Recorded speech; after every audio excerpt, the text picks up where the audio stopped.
বোর্ডে তোমরা যে অঙ্কটা দেখতে পাচ্ছ, এই অঙ্কের সাথে তোমরা প্রত্যেকে কম বেশি পরিচিত।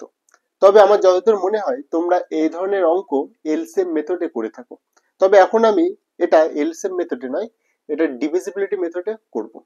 তার আগে অঙ্কটা কি বলছে, 4 অঙ্কের কোন ক্ষুদ্রতম সংখ্যা 12, 16, 24 ও 32 দ্বারা বিভাজ্য। আচ্ছা, এখানে এই যে 32, এটাকে আমি কিরকম লিখতে পারি, 4 ইন্টু 8, তাই তো?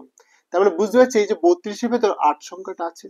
আচ্ছা, 8-এর ডিভিজিবিলিটি নিয়ম কেমন? কোন সংখ্যা 8 দ্বারা বিভাজ্য কি করে বুঝবো? শেষের 3টি সংখ্যা যদি 8 দ্বারা বিভাজ্য হয়, তার মানে পুরো সংখ্যাটা 8 দ্বারা বিভাজ্য।